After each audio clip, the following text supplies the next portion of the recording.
Welcome to this week's edition of the Public Square from the American Policy Roundtable. Something a little different this week. Rob and Dave together are going to open the conversation in segment 1.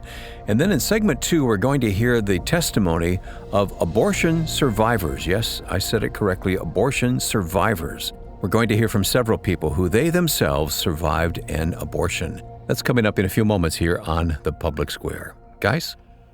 Rob, I wanted to take some time for the two of us to talk because of your high-level management in regards to Issue 1 in Ohio. And I wanted to address a concern that's come into our office, a couple of concerns here at the Public Square, and to once again bring out an appeal to the nation. We had a call come in a while ago, or an email, I think it was. I can't remember which. I think it was an email, in which, and this is one person. Now, at this stage in the game, we have spoken to millions of people about the urgency of the battle. And let me kind of refresh people's memories. And forgive me if this sounds insulting to anyone, but some of us have lived through the 50 years of Roe versus Wade. And when we became aware of it, it was with great chagrin because no one was paying attention. The feminist movement and the abortion industry snuck up on the world. Now, it was there in plain sight. The messaging was there in late night comedy. It was there on SNL. It was there on, all the way back to Laugh-In. The messaging was there. The Atlantic Monthly was publishing, the New York Times and the Washington Post, the Democrat Party, and liberal Republicans. It was all there.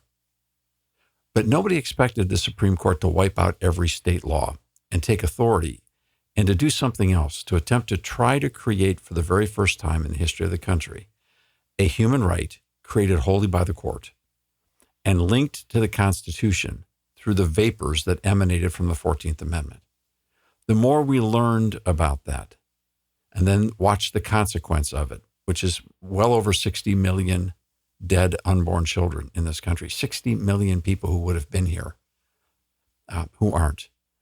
The more we saw the ramifications and the more it layered upon our consciences, recognizing that what had happened was the slippery slope arguments that the few people who were watching in 73 made about where this would end up in regards to our culture of life.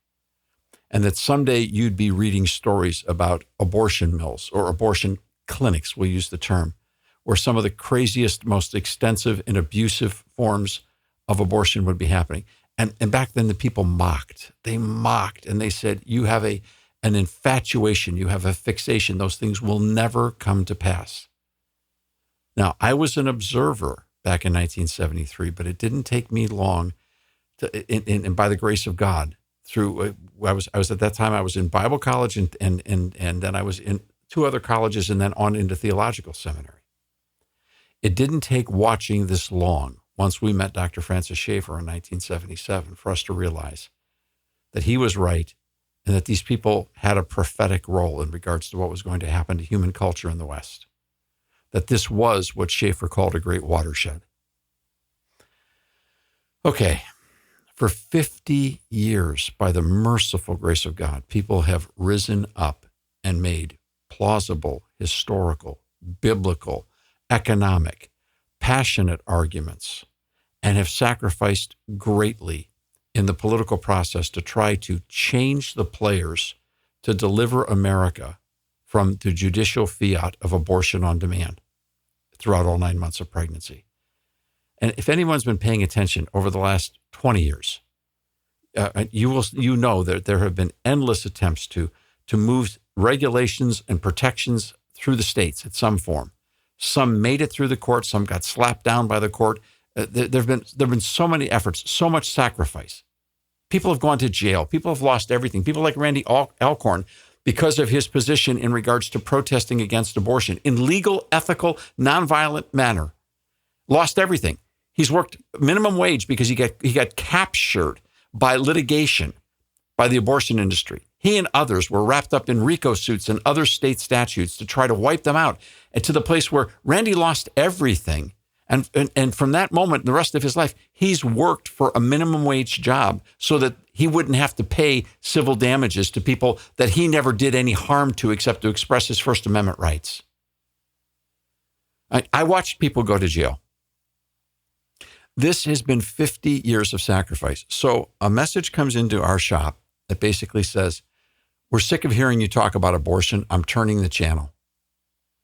I really like it when you talk about other things. I like it when you talk about public policy. I like it when you have William B. Allen on your show, but we don't want to hear any more about abortion.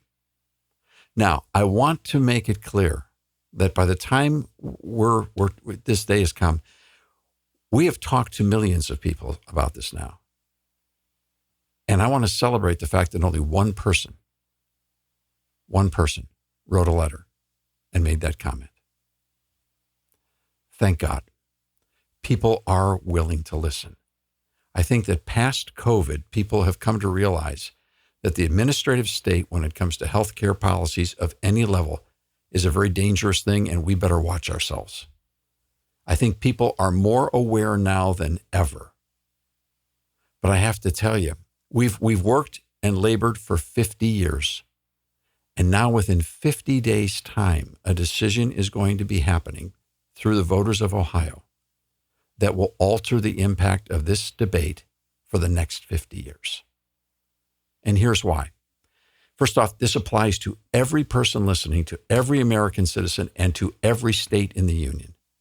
For some reason, and I don't know why, the abortion industry selected Ohio in the year 2023 to roll out language that is the most vast a labyrinth of abortion rights and all other kinds of rights. It's like their wildest dream. If they could get this amendment, I think it's 232 words amendment in the Ohio Bill of Rights, they would be creating the right to reproductive decisions and 5 items within that in a list of what those are, but not limited to those 5 items. In other words, they are literally putting an amendment to create a new human right in a state constitution that is virtually unlimited in the realm, and it's called not the right to reproductive freedom, not the right to abortion, it's called the right to reproductive decisions. The language is written completely gender neutral. The word woman never appears. The word child never appears. It's the most vast trap door to fall down the rabbit hole into the last vestiges of the slippery slope you can imagine. That's what I was going to ask. When it comes to law, when it comes to constitutional amendments, is this one of the most far-reaching, open-ended, vague? I mean, I just don't feel like there are definitions in here. It's not defined. They're just kind of leaving it on the if-come. It's the worst constitutional language I've ever seen proposed, particularly because it attempts to do something that's virtually never been done before in American history, which is for people with paper and pencil to create a new human right and then to spell it out in a list, but to leave it unlimited. It's a nightmare in regards to constitutional jurisprudence and constitutional law. It is a total mess. And Rob, you've talked with people in the lawmaking and judicial arena. I have talked with people at very high levels. We cannot yet disclose those names. We're not kidding. They're real people, and they've really held some very high-end jobs in lawmaking and in the judiciary. They are not pro-life zealots. They have told us this language is awful. It's a nightmare. Yeah, I think that's one of the things that's happening behind closed doors is there are people that would not consider themselves pro-life, as you mentioned, and they're kind of looking around and saying, wow, we may not be on the pro-life side, but to have this in the Ohio Constitution is not something they would be advocating for. Now, because there's going to be the temptation for people to think this is only an Ohio issue, I need to be very clear again. We don't know why it started in Ohio, but it has. It's already influencing the debate in Florida, and in Florida's Supreme Court decision and an upcoming ballot measure that's coming in 2024 in Florida. It's already impacting the Arizona debate. Same situation. This may be in 6 more states by the time we get to 2024. And I just listened to a news report, a televised news report from The Atlantic, and in which they were casually talking about abortion being one of the most important issues for the Democrat Party in 2024. I had a conversation with someone over the weekend, and I was talking to them about what is being proposed in Ohio, but also in New York in 2024. And their response was, well, I don't care what happens in New York. And I stopped them. I said, well, you should. You should care what happens in New York. You should care what happens in every state, because it's going to impact each and every one of us. And there's something we have to remember. The left, the progressive left, we have seen this now. They will utilize or weaponize any level of our form of civil government to get what they want. If they have to work at the state level, they'll take over a legislative body. If they want to work through the courts, they'll take over state courts. They will go as far down the ladder that they will literally find, recruit, train, and elect local prosecutors, if that's what they need to attempt to prosecute a former president of the United States. They will do anything in any level to try any interpretation that gets them what they want. Because they're not talking about a constitutional republic. They're talking about a democracy that's run by the cool kids. And they will utilize, even weaponize, any form of our government. Now, why is this important to the abortion debate? If states can begin to create a new human right, like they're trying to do in Ohio, and define it as the right of reproductive decisions, and then list a series of things they call those, but not limited to those things, you will have an endless attempt to expand what that human right is. And one thing about America, you can't have a different set of human rights state to state to state. It doesn't work that way. Eventually, you'll have to have a standard across all the states, which will invite us right back into the federal contest again, right back into a future Supreme Court. And they're playing long ball here, whether they can stack the court in years to come or whether they can re-win the Congress completely and put in the kind of justices that they want through the White House. They will get what they want. They're playing the long ball game here. And they're playing it in Ohio right now on a very short field, 50 days.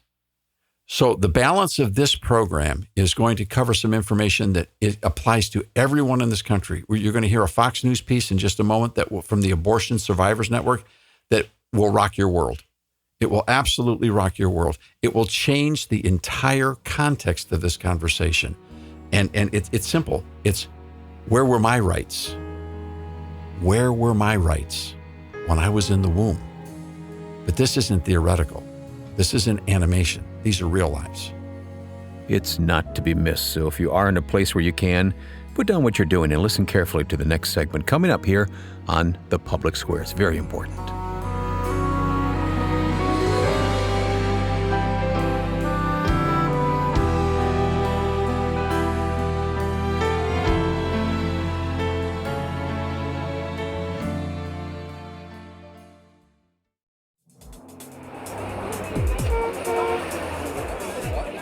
Spreading the light of liberty across the land. Now back to the public square.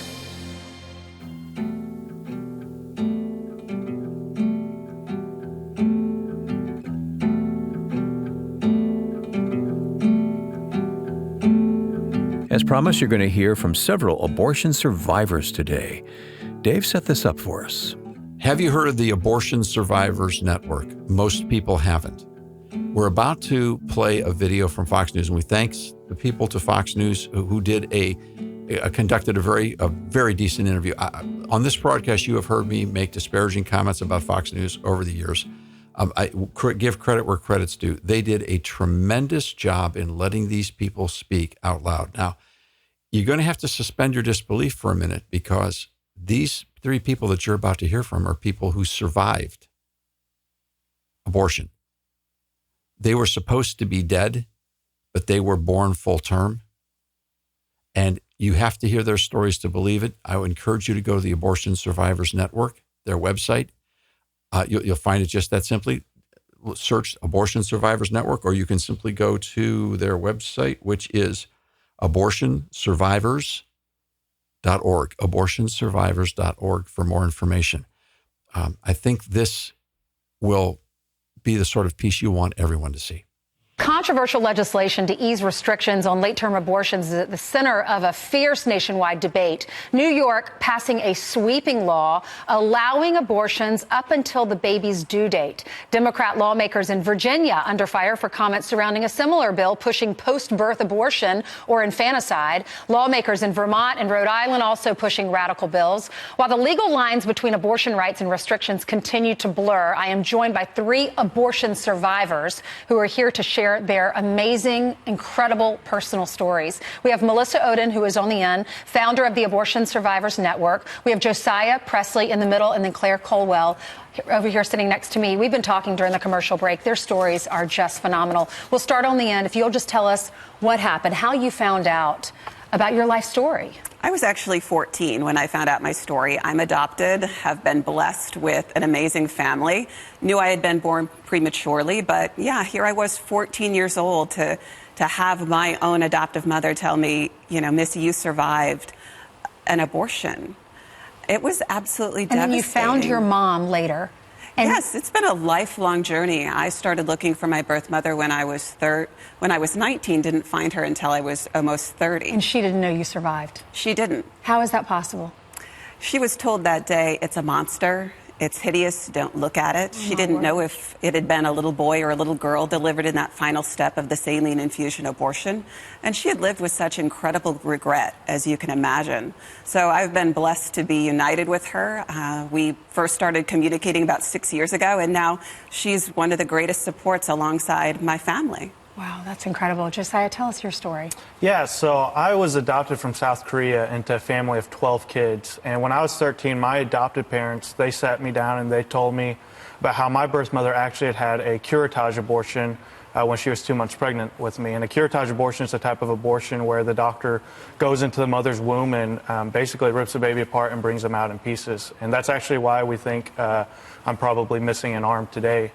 And so she had the procedure at 2 months, and then at 5 months realized that I was still alive, that the abortion failed. And at that point, I was born later on October 7th, 1995, and I was placed with an adoption agency and lived in a foster home for about a year before I came over to the States to live with the family I've grown up with. Wow. Now, Claire, your mother had an abortion, but you survived. How is that possible? I did. So my birth mother was 13 years old when she found out she was pregnant with me. She was in 8th grade, and her mother said that she wasn't ready to be a mother, and so she took her to a local abortion clinic, and she had a DNC surgical late-term abortion at 5 months along in her pregnancy, and they told her that her life would go back to normal, but a few weeks went by and things weren't getting back to normal, and she went back and they told her that her abortion had been successful, but that she was still pregnant, and one of the twins that she didn't know she was pregnant with had survived. And so she actually sought out a second late-term abortion in Kansas, but because of the risk of infection, they weren't able to do that. And so I was born 6 weeks later. And you also have met your biological mother. I did. I actually didn't find this out until I met my biological mother. I had a lot of physical complications growing up. I was in body casts for 2 years because I had dislocated hips and club feet from the abortion procedure, and we didn't know why until I met my birth mother and found out about her abortion. I want to play a soundbite. You probably all heard it. The governor of Virginia. Listen to this. If a mother is in labor, I can tell you exactly what would happen. The infant would be delivered. The infant would be kept comfortable. The infant would be resuscitated if that's what the mother and the family desired. And then a discussion would ensue between the physicians and the mothers. So, Josiah, if your mother lived in Virginia and you were born and she didn't want you and she tried to have an abortion, she still could decide to take your life after birth. How do you feel about that? I mean, it's really sad to hear that, but it's not surprising to hear that when we live in a country that has arbitrary criteria for what defines personhood. And so abortion's legal in the first trimester, the second trimester. I mean, the next step is, why not the third trimester? Why not right after they're born? And so this brings to mind, this reminds us just the reality that people are people at conception, and that we should care about their personhood then at conception, not after they're born. because this is what we're left with Yeah. when we have those kind of arbitrary criteria for personhood. Yeah, as I look at all of you, just thanking God that he spared your lives. When you watch the women cheer behind Andrew Cuomo in New York when he signs the legislation that you can have an abortion up until the very last second, and you see the World Trade Center lit up in pink, what's your reaction? It's shocking to me that people no longer in our country care about what is true and right.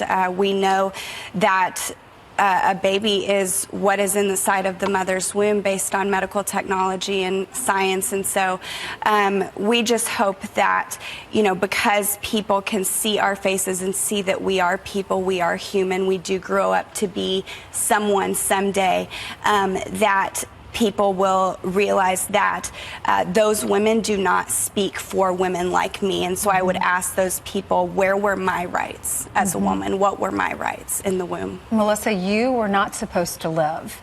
And here you are living. You're a public speaker, and you go out and you give life and redemption to a lot of women all over the country. What's your message to people who are having to make a decision? And what's your message to those governors that have signed this legislation? For those governors, I would say, kind of echoing Claire's sentiments, this is a human rights issue.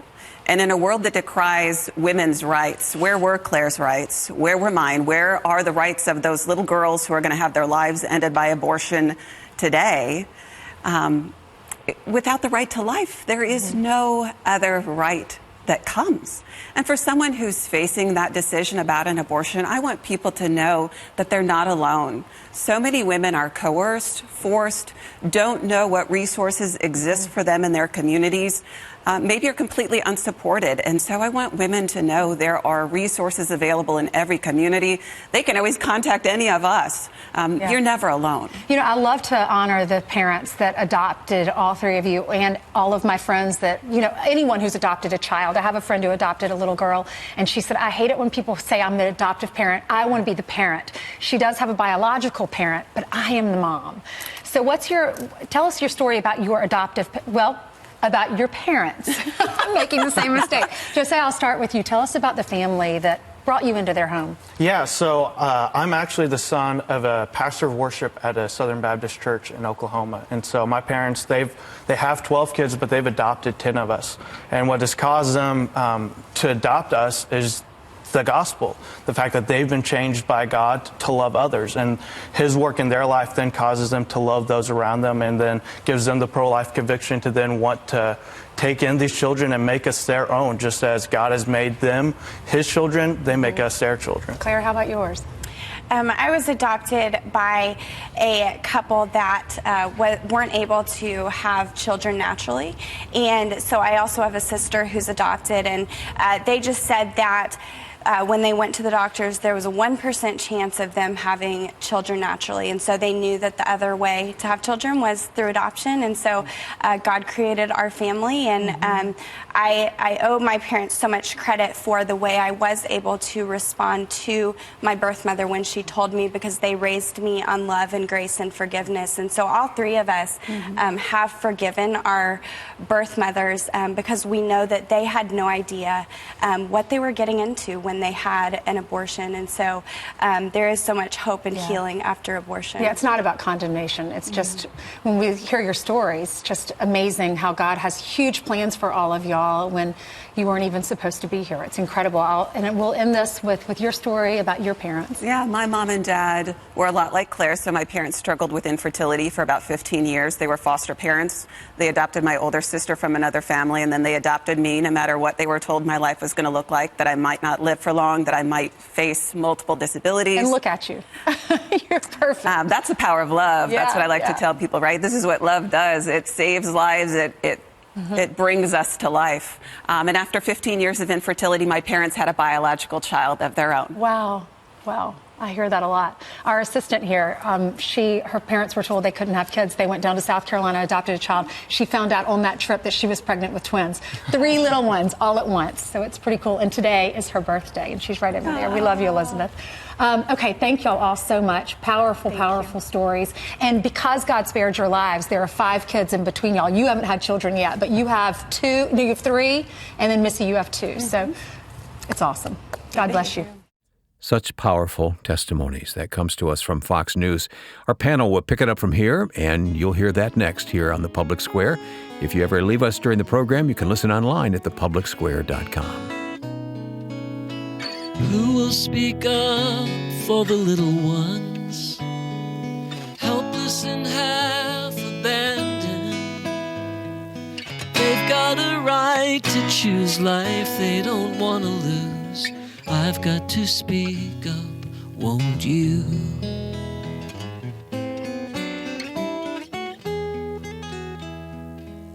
Equal rights, equal time for the unborn children. Their precious lives are on the line. Well, how can we be rid of them? Passing laws, passing out bills and new amendments. Pay the cost and turn about and face these young defendants.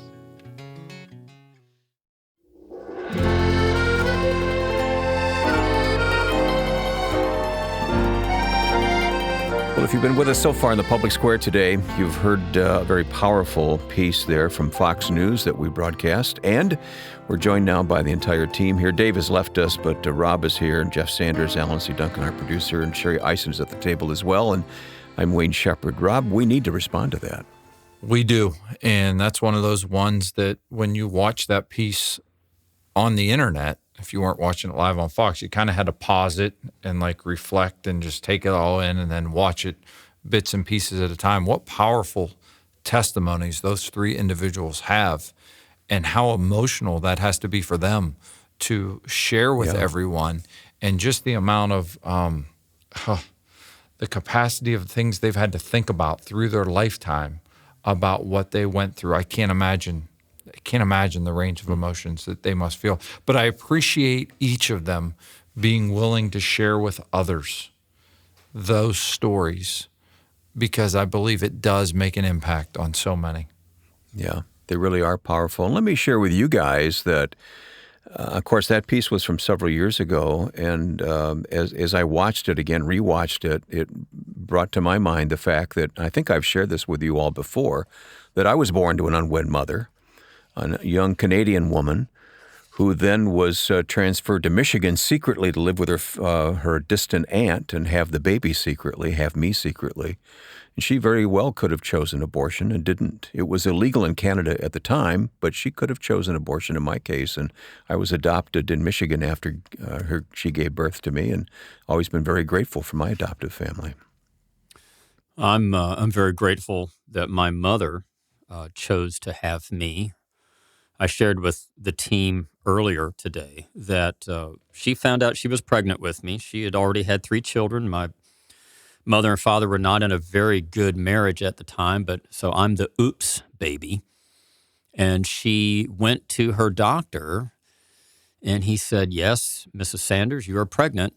And she said, "Well, can you give me an abortion?" And he laughed at her. Now, this was 1961, and he laughed at her, and he said, "You know that's illegal. I can't do that." And she said, "Well, all right, I guess I'll have this baby." And so she did, and told me this story many years later when I was about 13 or 14 with tears in her eyes and saying, "I'm so glad that I had you." And I said, "Well, yeah, I'm glad too." And she told me that several more times in my life, the same story, just always reiterating that I'm so glad that the doctor said, "You know, that's illegal otherwise."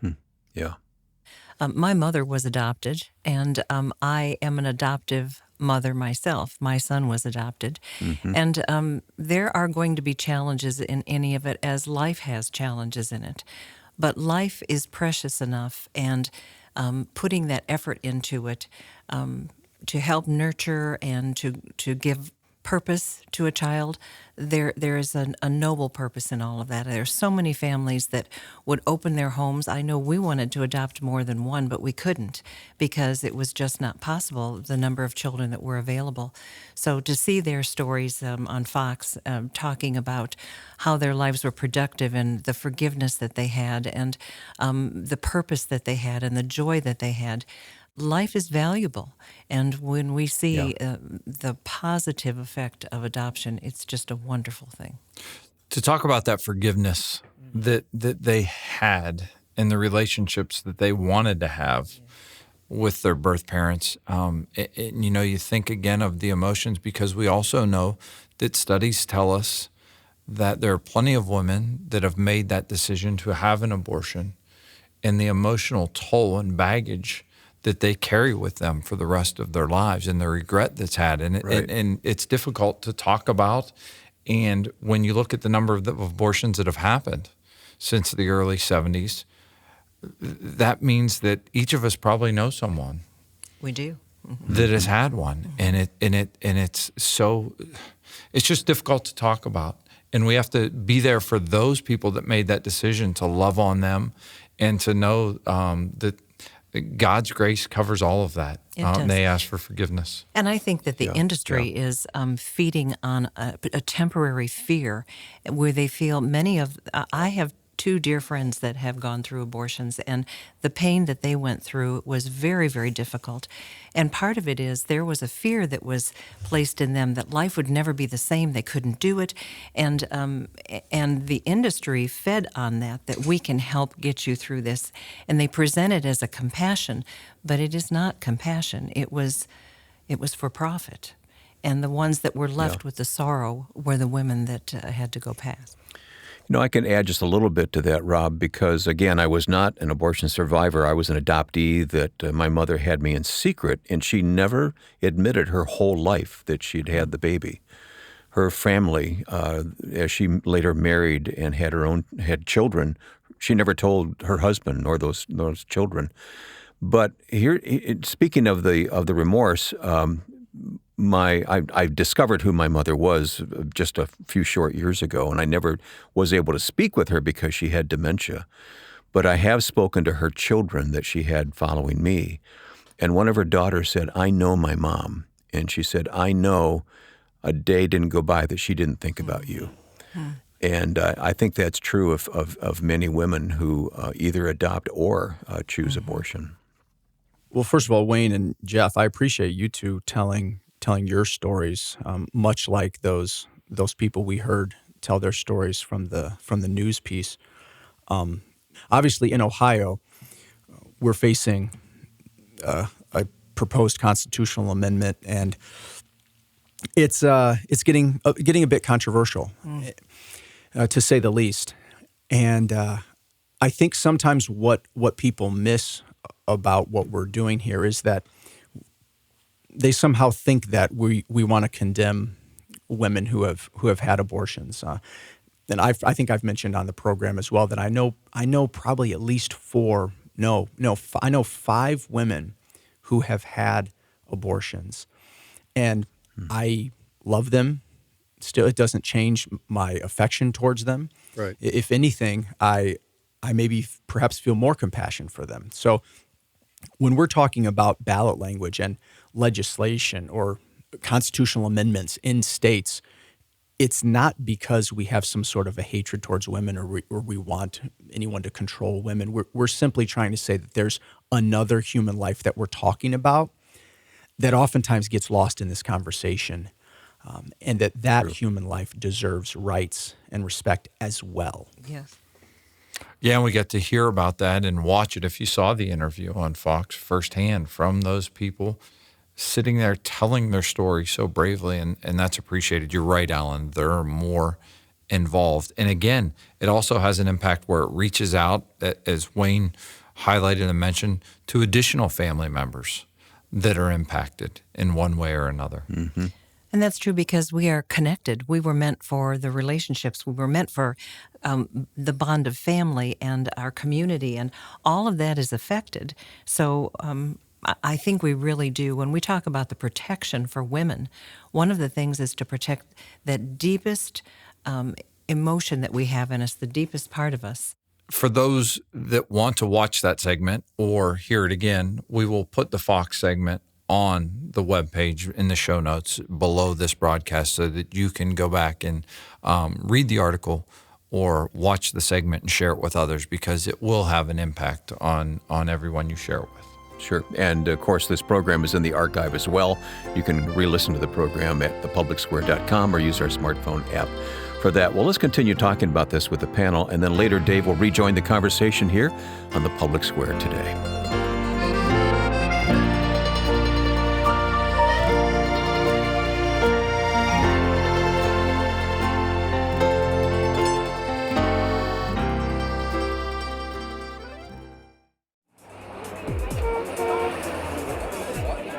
Spreading the light of liberty across the land. Now back to the Public Square. Back with you on the Public Square today. At the table, Rob Walgate, Jeff Sanders, Sherry Eisen, Alan C. Duncan, and I'm Wayne Shepard. Dave Zanotti is very busy and stepped aside for just a moment. He will be back with us in a few moments here on the program today. But we're reacting to what we heard earlier, a rebroadcast of a piece that Fox News did interviewing the survivors of abortion. Let's continue to talk about this, Rob.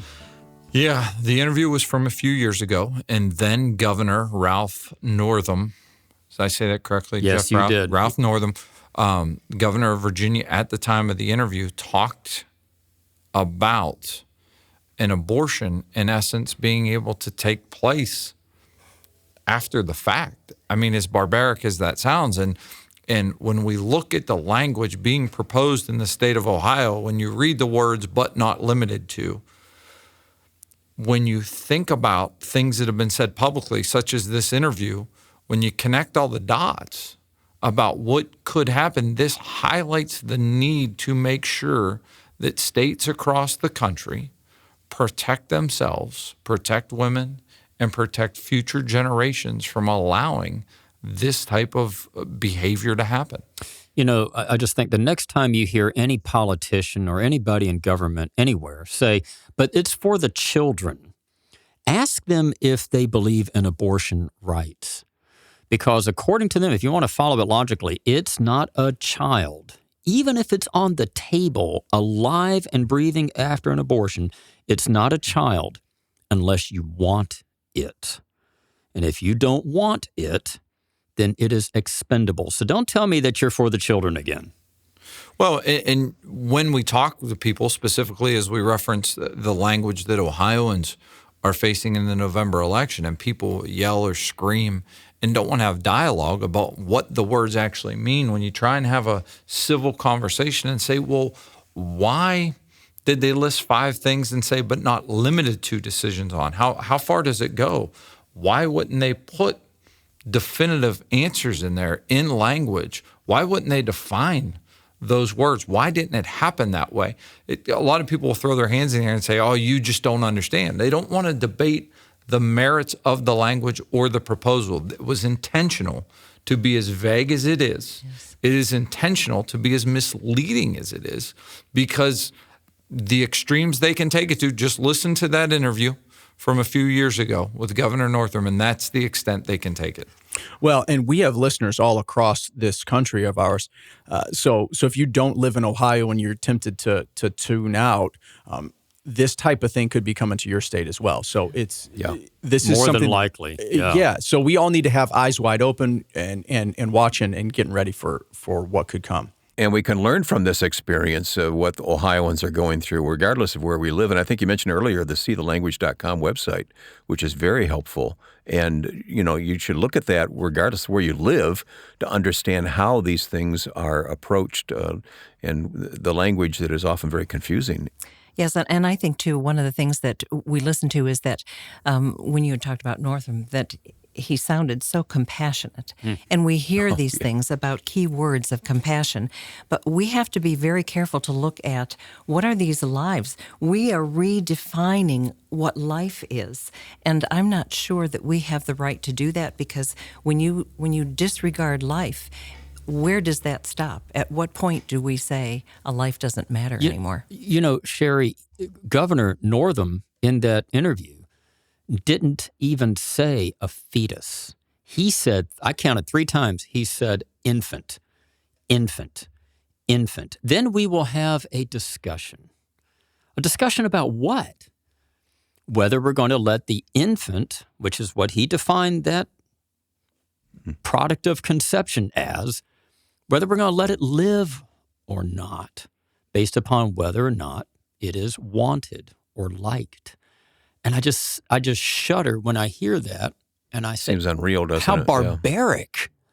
We have come to this in our culture when we cannot recognize an infant as having God-given rights to life?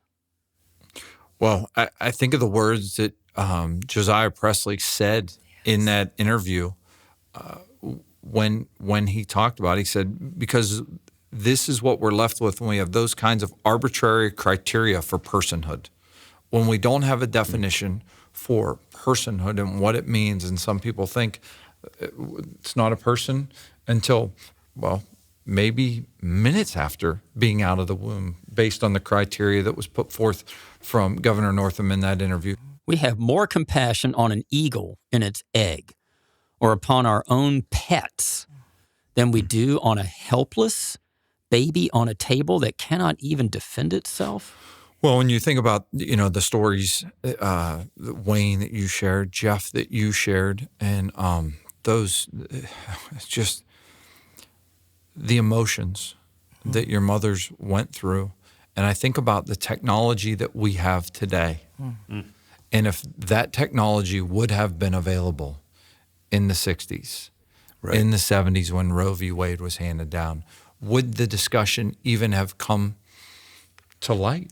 Which makes us all the more accountable today, because we do have the ability to see that. We do have the ability to see that there is a baby there. And I think it is so important. We're not trying to be contentious. As we look at the language that we are discussing, it's very important to consider it all, not just from emotion, but we have to know, because there are consequences to these words. There are, and that's why we did the website, seethelanguage.com. When we were talking about the best way to educate and inform others, and the team was sitting around the table of all of us, we said, well, let's take a look at the language. Yes. And we all had our pen. Now, we did use, I believe we used Melanie's handwriting for the final product, because some of our handwriting wasn't neat enough to be legible. Was she Thomas Jefferson in this situation? Yes, you should see her signature. I had a pastor come up to me last week and was very thankful for the mailers that were sent out. And he said, and I just want you to know that penmanship is amazing. Did you hire that out, or who? So, and can I just remind people that there are women involved in this, because so many times this is being presented that if men had to give birth, they wouldn't say all of this. There are many women that are involved in wanting to protect life because they understand the value of it. Amen. Thank you, Sherry. Yes, thank you, Sherry. And back to talking about the language and Melanie's penmanship. I haven't heard anybody that's opposed to what we're doing here. I haven't heard anyone refute any of the points. No. All I hear is fear-mongering. People scream fear-mongering. People scream other words that begin with the letter F. Can we say that on Christian We cannot. Okay. Nor do we want to. No. That's right. So, but nobody's taken us point by point and tried to refute what we're saying. There's maybe been a couple articles where people try to say, that's not going to happen, but they haven't refuted it. Silence is deafening, isn't it? It truly is. All I'm hearing is shrill screaming back from the void. So see the language and see if you can see if it's refutable. Rob, of course, we're largely talking about what's before the Ohio voters coming up here. But again, let's make the point that regardless of where we live, this is in process, or very easily could be in process in all places, right? Well, we can take a look at Florida and the push that's being made there. We can take a look at New York and the language that they're going to have on the 2024 ballot. We can look all across the country. I mean, I believe Gavin Newsom not long ago talked about California being an abortion sanctuary state, that he was going to welcome folks. So So when you look at the Dobbs decision and what happened in June of 2022, we need to understand and realize that that caused some states to push the envelope and try and go further because it was sending it back to the states. And in doing so, Planned Parenthood, the ACLU, ramped up their fundraising efforts. They had a strategy on how they were going to do things, and it made some be more radical pro-abortion. And that's why you see them trying to come to states such as Ohio and Florida. And we know what happened in Kansas and what they did in Michigan and so many other places. They're not going to stop. They're not going to stop. Well, we're going to take a break, and I realize some of you have to leave us at this time, as is always the case each week. But if you do, you know that you can hear the rest of our conversation, including Dave Zanotti, who will be back with us in just a moment. He can't be in two places at one time, but he will be back with us in just a moment here as he opened today's program with us. So stay tuned for that. If not, go online to thepublicsquare.com or use the smartphone app. We will be right back for more on The Public Square. Well, it's been a very serious and sober day on the Public Square as we consider these things, and you've heard from the panel. Dave Zanotti is back with us, and he and Rob are going to wrap things up next on the Public Square. Rob, I wanted to come back to you because, again, I know that you and the team at APR in Ohio are carrying a tremendous burden right now in trying to communicate with people through a project that you're spearheading called SeeTheLanguage.com. See the Language is simple. You're not asking people to vote for or against anything. You have every right to. We do as an organization. We can at the Public Square. But out of respect to the people of Ohio who've been inundated with so many messages that are so hot, we wanted to create the space for people to just simply look at the language of what's going on. Now, I think it will also help the nation to go to SeeTheLanguage.com, because then you'll see in real time what's actually happening. And this is one of the reasons why we cannot be silent here. Because, Rob, your work and the work of the American Policy Roundtable is one of the few, if not the only place that America can hear from ground zero what is actually happening in the electorate and what the media is doing. I mean, on Labor Day, Ohio got hit with some of the biggest misinformation news articles from the Associated Press and USA Today. They were horrible. They were terrible. They were terrible. And it was from people in Chicago and New York that kind of did a flyover in Ohio and called a few folks and then wrote articles. And we're all looking at ourselves on Monday morning saying, wait a minute, our phones didn't ring. Why didn't they want to talk to us about the language? Why didn't they want to talk to us about the piece that's going across Ohio, where we know folks are sharing with their neighbors, even people who may not be in alignment with us on the issue of the protection of innocent life, but they understand the ramifications of putting such language in the Ohio Constitution. There's been a lot of conversations about it. Over the weekend, I was at a church, and I was invited by the pastor up front to talk about the cards, and he distributed them. They were given to folks, and a lot of questions afterwards at church. And someone commented, they said, well, it doesn't say vote yes or vote no on here. And I said, well, we want you to understand what the language says. Our team at the Roundtable worked hard to dissect the language and to break it down and understand the ramifications of it if it goes into the Bill of Rights of the Ohio Constitution, what that would be doing. So we want everyone to see thelanguage.com. Please go there. And how can everyone around the nation help? The first thing is, please tell somebody what you've heard today. Take this broadcast from thepublicsquare.com or from your phone app, from your Public Square phone app, and simply send it to someone. You've received it free. Freely give it away and let other people know what's going on everywhere, because this is coming to your doorstep. It's coming to you. You don't want to be like people were in 1973, waking up 2 years too late and then having to spend the next 48 years trying to get back to zero. Now we are at ground zero, and we're reporting from ground zero, and we need your help. We cannot, I don't care if we had 1,000 stations on this network and $100 million to spend. The most effective way to defeat this measure as it comes to Ohio and across the country is for all of us to work together and to talk to people. That's the first thing. So send the broadcast to everyone, and then please, please pray as never before. Our staff is under a great amount of duress right now Now, the good news is it's not many people that have come forward to decide it was time to persecute the good folks you hear on this radio program. But there are enough that are doing it that we know the kind of spiritual warfare we're in. And we were thinking about talking about it and sharing it with you, but it's not worth it. We're not going to give the devil an opportunity to do that in your head like these people are trying to do it in ours. So we're not going to talk about it except to tell you that it's very real, it's very violent, it's very foul, and we expected it. And the great news is it is not many compared to the millions of people that we're talking to. It is a very small group, but they're scary. And we need your prayers because we need to stay on track. And you understand, this is a spiritual battle. Please pray as you've never prayed before because the other side has no rules of engagement. And so we have, and being masters of information, there is no end to the amount of resources they are pulling on the strings on here. So please don't be fooled. Do not be fooled. The power behind the Roe versus Wade decision is not dead. The abortion industry will never give up trying.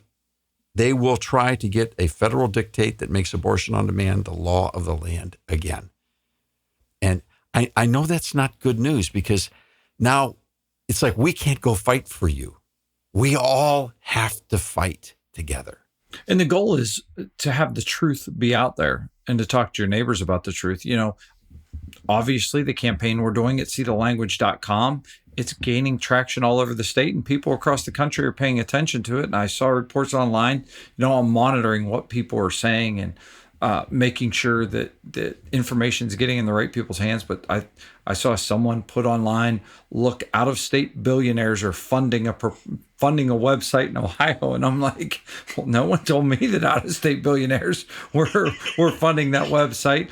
If you'd like our 800 number, it's highly available. And someone else talked about how the Republicans were using misinformation. I'm like, Republicans in Ohio won't even talk to us based on our position from a few months ago on an issue. So there's a lot of misinformation and a lot of people that just don't know what they're talking about. But that's not a surprise when it comes to something of this magnitude and of importance. There's going to be a lot of things that people try and make a distraction. So there are many things that are happening with this campaign that are advancing, and this seethelanguage.com campaign is scalable. We intend to bring it to Florida. We intend to bring it to Arizona. We intend to continue this going throughout all 2024. So you're investing, if you will, ground level in your contributions. You're helping us to make this happen. And so we thank you for that. And that's the other thing. There have been a lot of people who have responded without ever being asked. They know the need is real, and it is real.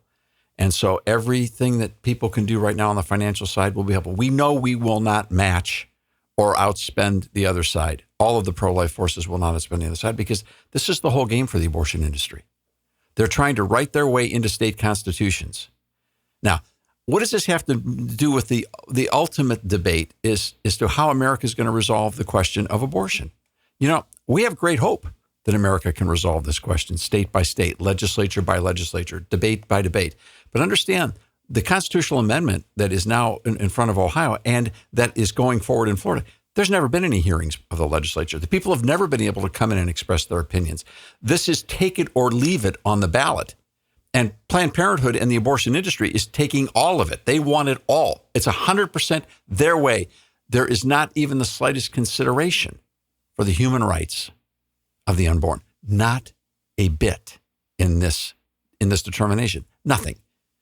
All right. And everything they say where it looks like maybe there is, they've got an exemption that says maybe there's not. And the ultimate decider of who will decide about a viable child or the life and health of the mother is in the hands of the abortionist in this legislation. By constitutional statute, they're indemnifying the abortion industry from liability. And they don't intend to stop in Ohio. No, so this debate will go on. It only takes a few minutes to read the material at seethelanguage.com. This is the beginning of a resistance that should ultimately bring us to a place of resolution across every state on the question of abortion. But that's a debate that yet has to happen.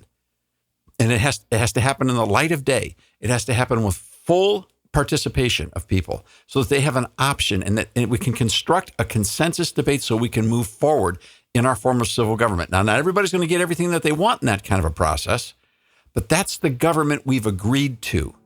And in that system, we can prevail and win the public debate. This is a take it or leave it. And when you look at the language, you'll realize this is not a good deal for anyone. So please, tell somebody what's going on from Ground Zero in Ohio. Thanks, Dave. And regardless of what state you live in, go to seethelanguage.com. Thanks for listening to The Public Square from the American Policy Roundtable. You can listen again and contact us through our website, thepublicsquare.com. Use our smartphone app for that purpose as well, The Public Square.